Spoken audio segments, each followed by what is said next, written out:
Hoy en Retrobasket Spain tenemos una nueva revista para todos vosotros. Este magnífico ejemplar de Nuevo Basket de noviembre de 1985. En este vídeo vamos a comentar todos los contenidos más interesantes de la revista y también tendréis un vídeo en formato musical con la revista al completo con contenidos de todo tipo. Baloncesto de divisiones inferiores, categorías inferiores, baloncesto femenino, baloncesto de todos los países, un poco de todo. Para comenzar, por aquí tenéis el sumario con todo lo que vamos a tener en la revista y esta foto de Charles Barkley luchando para imponerse bajo el aro. En el diario del mes de octubre, los detalles más importantes, las noticias más importantes del mes que acababa de terminar, teníamos, por ejemplo, la renovación de Bill Cartwright con los Knicks por 5 años, por 7,5 millones de dólares, la llegada de un clásico como Granger Hall al Forum Filatélico, y a partir de ahí pasaría años y años en nuestra liga, y la firma de Georgi Glukov con los Phoenix Suns. Os invito a que miréis porque hay muchas más noticias y, por ejemplo, a la derecha tenéis otra mini sección llamada Hace 5 años, y recuerdan que hacía 5 años se había publicado el número 1 de esta publicación y que habían entrevistado a Fernando Romay mientras hacía la mili. Avanzamos unas páginas y en los trofeos Nuevo Basket, Fernando Martín, en una votación de los lectores, era el número 1 entre los elegidos para jugador más valioso y Julián Ortiz entre los elegidos para mejor rookie. Nuevo Basket había tenido que hacer una didáctica para hacer entender al público lo que era el concepto de rookie. Y a la derecha tenemos la sección internacional que va a comenzar con 2 récords que se acababan de producir.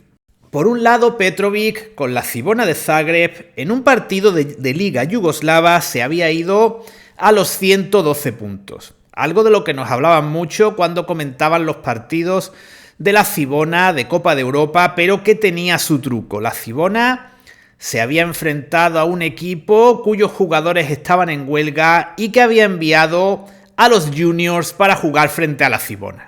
Por otro lado, otro yugoslavo, Babic, del Zadar, había conseguido nada más y nada menos que 144 puntos frente al Apoel Nicosia chipriota. La cosa en este caso también tenía truco. Ante el poco nivel del equipo chipriota, Babic se pasó el partido entero haciendo un eterno palomero y cada vez que los chipriotas fallaban, sus compañeros le pasaban el largo para que anotara el solo y de ese modo conseguir batir este récord que no era especialmente valorado por entendidos, por aficionados, etcétera, por el modo en que se había producido. Y ya puestos, la revista complementa la información con un artículo en el que nos hablan de las grandes anotaciones históricas de Will Chamberlain, de 2 jugadores universitarios, Frank Selby y Clarence Francis, que habían tenido también anotaciones espectaculares, y en la Liga Española los casos de Wally Szczerbiak e Easy Hollis. En la sección Alrededor del Mundo nos contaban que Richard Dacoury, el prestigioso jugador francés, había estado entrenando con los Cavaliers de George Karl, pero que no se había empleado a fondo en el aspecto defensivo. Y curiosamente nos hablan de otro jugador referente ya de Retrobasket Spain como Tom McMillan, y nos hablan de que ya estaba camino de convertirse en un importante político tras su retirada. Proseguimos con la información de las diferentes competiciones europeas. Estamos en una ronda inicial, en una de las preliminares. No había habido sorpresas. El Canoe, el equipo femenino, era el único que no había pasado de ronda, pero el resto, todos ellos lo habían hecho. Y mencionar, igual que en la página anterior teníamos a Tachenko, por aquí tenemos 2 muy bonitas fotos, aunque sean blanco y negro. El blanco y negro le daba muchas veces más encanto a las fotos de Nikos Galis e Indio Díaz. Seguimos con la información de baloncesto internacional, liga a liga, país a país, y respecto al baloncesto israelí había habido una polémica. Muchos equipos querían que se pasase a un solo extranjero, pero finalmente el Maccabi y los demás equipos llamados Maccabi, he aprendido al leer este nuevo básquet que todo lo que son los Maccabis forman como un círculo, todo lo que son los Hapoel forman otro, y hubo ahí diversas disputas, negociaciones, y aunque muchos equipos querían que hubiese un solo extranjero para que así el Maccabi no pudiese alinear a Kevin Magee y a Lee Johnson, que en este caso iba a ser la pareja de Magee como americano, finalmente la cosa iba a continuar con 2 foráneos por equipo, aparte de los infinitos nacionalizados que había, de los que nos habla también este artículo. En Yugoslavia, básicamente, lo más relevante era el liderato de la Cibona de Zagreb, mientras que en la liga italiana el equipo más poderoso era el Simac de Milán, entrenado por Dan Peterson, y hay varios datos curiosos. Tenemos a un joven jugador llamado Henderson, la verdad es que con ese dato simplemente no tengo más recuerdos sobre él, pero que estaba destacando mucho en el Milán como sustituto de jugadores anteriores de prestigio americanos como Antoine Carr y Joe Barry Carroll. Otro dato curioso en esta información de la liga italiana es que el Libertas Livorno estaba probando a un supuestamente nigeriano, la información es errónea, Anicet Labodrama. En Francia el equipo más fuerte era el Villeurbanne, y con eso terminamos esta información de ligas internacionales. A continuación tenemos una entrevista a José Antonio Alonso, un base entonces en el Fórum Filatélico que llegó a jugar hasta 8 temporadas en Liga ACB. Detrás de Alonso podéis ver que vemos a Granger Hall, por tanto la foto era absolutamente reciente. Continuamos con la victoria en la final de la Supercopa del Ron Negrita Juventud frente al Real Madrid.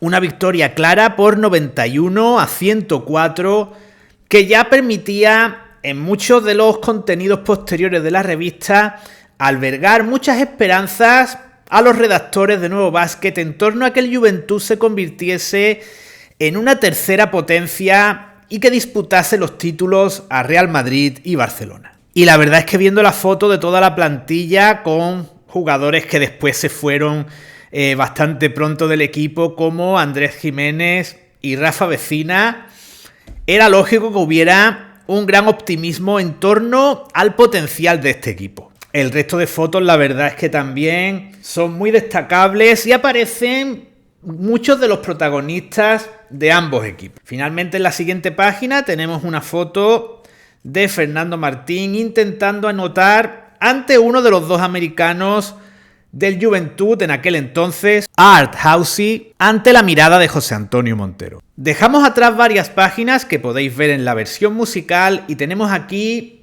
en Objetivo 92 esa versión deportiva de gente joven en la cual equipos y deportistas individuales de todas las disciplinas habidas y por haber competían para promocionar el deporte español de cara a esa Olimpiada de 1992. Y en lo que era prácticamente una reedición del Campeonato de Europa Juvenil recientemente celebrado, España se había proclamado campeona de este torneo Objetivo 92, imponiéndose a las otras 2 participantes, Italia y Yugoslavia. Podéis ver en las fotos, entre otros, a Ferran Martínez y a Carles Ruff, y como veis ambos con 2.8 y 2.6 aún tenían algún que otro centímetro por crecer. Hago una breve pasada por las páginas de Primera B en la que nos hablan de los equipos más destacados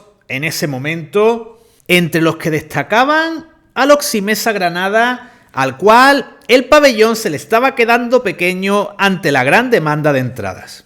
A continuación tenemos una entrevista a Davalillo, otro clásico ACB, en ese momento en Primera B, en el Caja Bilbao, y que destacaba, entre otras cosas, por tener un buen porcentaje en tiro de campo. En la Liga ACB, entonces denominada Primera División, tenemos un balance de la primera vuelta y entre otras cosas nos indicaban que Nate Davis y Steve Trumbo estaban esperando que finalizasen los trámites de su nacionalización. La información de esta primera vuelta continúa adornada con esa foto de Claude Riley intentando anotar ante Mike Phillips y un abecedario de la liga que seguro que os resulta interesante y que simplemente me voy a detener en la A y en la Z. En la letra A teníamos a Hito García Reneses, al que la revista consideraba el mejor entrenador del país, y en la Z tenemos a otro de los mejores entrenadores del país, a Manel Comas, que en ese momento estaba entrenando al CAI Zaragoza. A continuación tenemos una entrevista a Pepe Collins, jugador español de origen guineano que jugó en ACB, en el Español y posteriormente también en el TDK Manresa. Continuamos con un artículo sobre el Claret Las Palmas, una de las cenicientas de la competición en esta temporada, y en la página derecha tenemos la Supercanasta Colacao, un premio que estaba encabezado por Chicho Sibilio. Creo que era un premio al jugador que más triples anotara o más triples y también se tenía en cuenta el porcentaje. Nunca me terminaba de quedar claro en las Nuevo Basket que he visto hasta ahora cómo va la historia, pero vamos. Sibilio, por delante de Linton Towns, encabezaba con claridad la clasificación. Proseguimos con los resultados de la liga en las primeras 7 jornadas y el trofeo Bota de Oro al máximo anotador. Y aunque veáis los nombres de los jugadores extranjeros, Willie Jones, que antes aparecía en una imagen como mejor jugador, encabezaba la clasificación. El premio iba a ser, nos lo especificaban siempre, esa Bota de Oro iba a ser para un jugador nacional. A continuación tenemos datos variados relacionados con la liga y entre ellos nos hablan de James Ray, número 5 del draft de 1980 y que por tanto era el jugador con el mejor puesto en el draft que hasta entonces había jugado en la Liga Española. Y a la derecha tenemos una información en torno a Craig Dikema, que había tenido que abandonar el Caja Madrid debido a una úlcera. En las estadísticas podemos destacar la foto que las ilustra, en la que los de Winston le han cambiado el 33 a Larry Bird por un 23, probablemente para no tener ningún tipo de problema de derechos. No lo entiendo muy bien porque no se distingue, pero fijaos, parece Larry Bird, creo que no me equivoco, y lleva el número 23. Y el trofeo Winston, igual que antes teníamos el trofeo Colacao, tenemos ahora otro trofeo sanísimo, el trofeo Winston. Estaba encabezado por Mark Smith, creo que en este caso hablamos del tiro de 2, tiro de campo o quizás tiro más cercano, que también aquí lo distinguían. La cuestión es que Mark Smith, con un 79%, nada más y nada menos, encabezaba la clasificación. Proseguimos con este bonito póster de Nate Davis. Es el primer póster que tengo en una Nuevo Basket, las demás que he adquirido, como es lógico, en la época la gente quitaba el póster para pegarlo y ninguna lo tenía, y es el primer póster que tengo. La verdad es que está muy bien y la foto tiene ese colorcillo, como siempre digo, de granito que resulta tan atractivo. A continuación tenemos una entrevista a Francisco Javier Zapata, entonces con 19 años, canterano del CAI Zaragoza, y la verdad es que si la leéis vais a ver lo diferente que era un chico de 19 años de aquel entonces y uno de ahora. Zapata habla de todos los temas posibles en ese momento, de cómo Fernando Arcega era un referente para todos los jugadores aragoneses, muchos jugadores aragoneses que iban saliendo en ese momento. También comenta cómo el segundo extranjero para jugadores como él era negativo, pero era necesario para que la liga fuese más espectacular. Era optimista en torno a cómo iban a irle las cosas al equipo en esa temporada. Y si veis el conozcamos a, vais a ver a lo que me refiero exactamente con eso de que no es lo mismo un chico de 19 años de entonces que uno de ahora.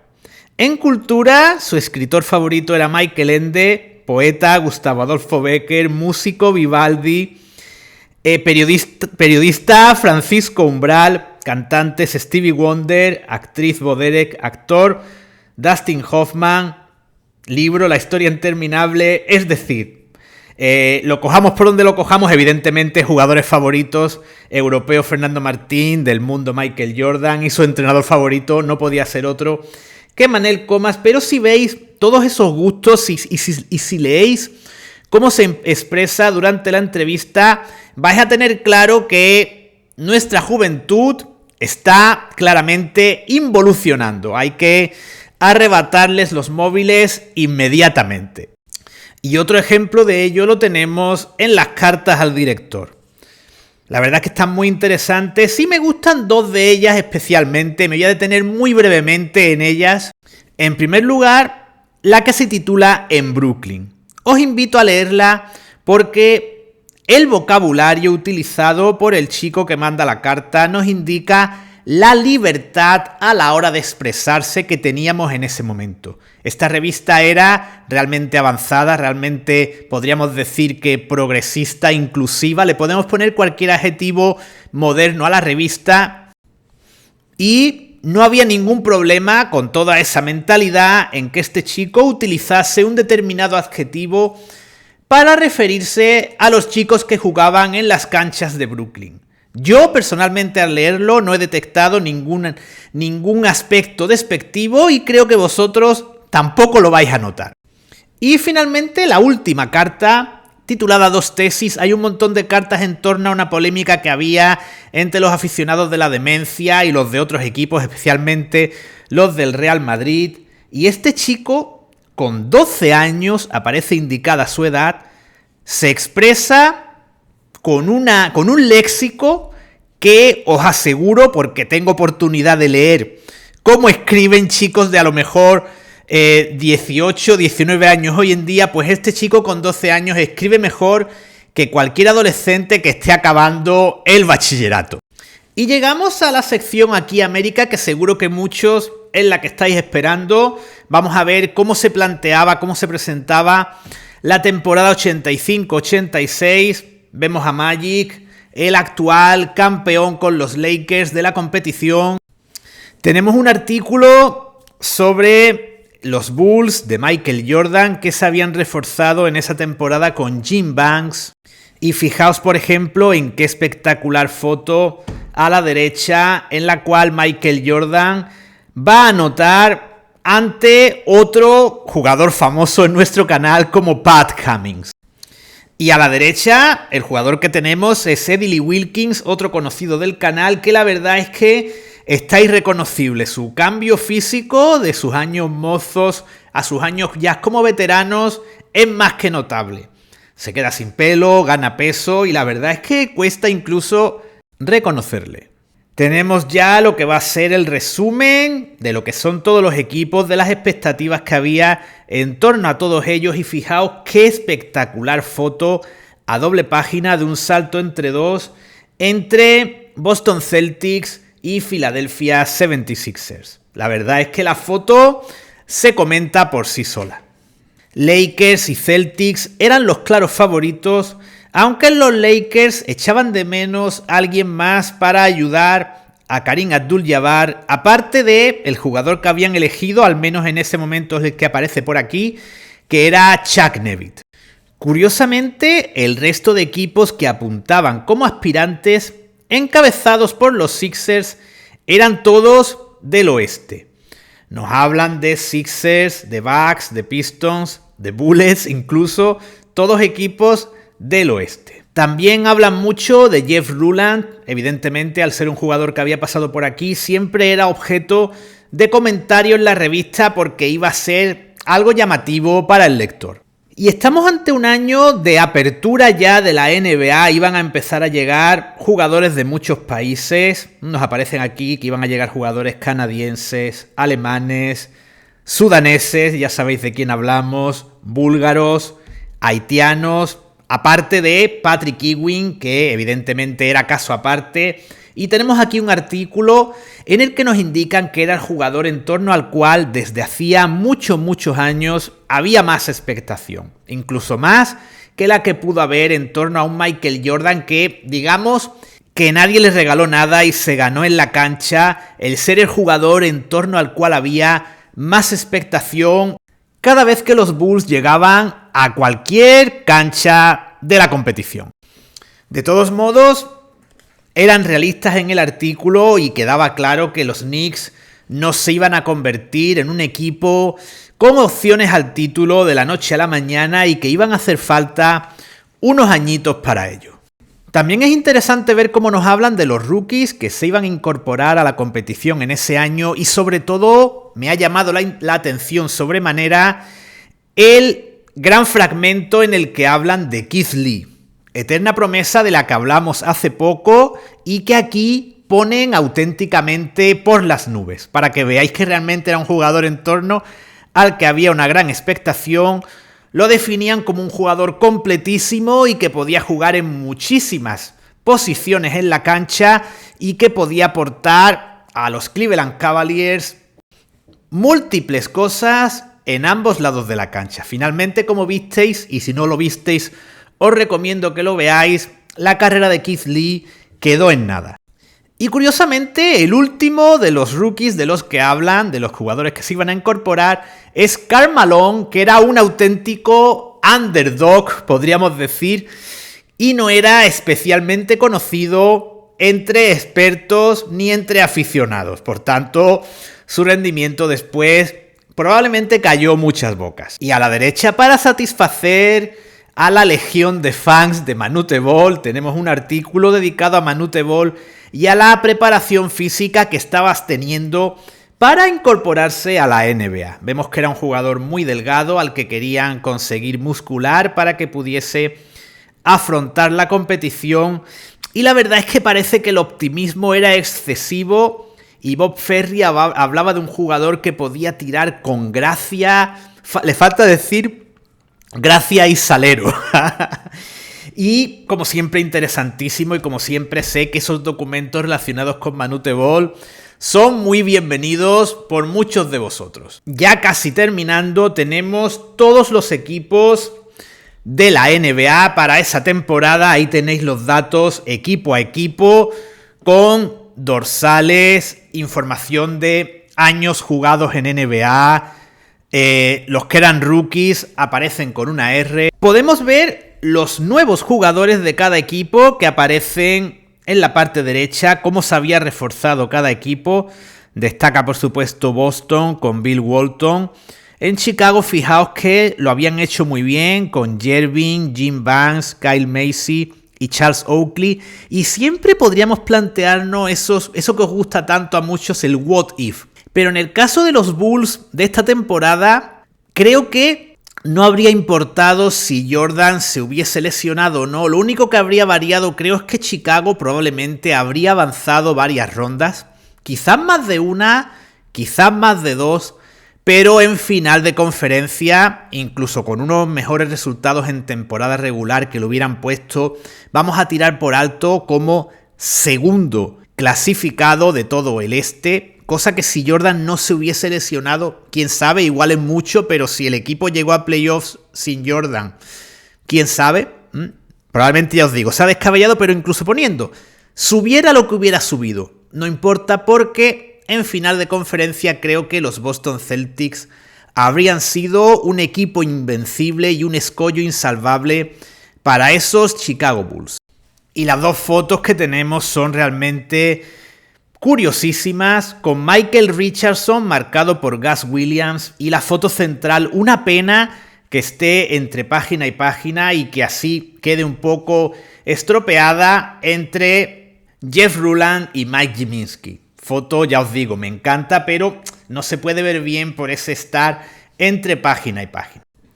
Y ya para terminar, la última página que vamos a analizar, el resto lo tenéis, ya os digo, en la versión musical. Tenemos por aquí cómo había ido la pretemporada para todos los equipos NBA.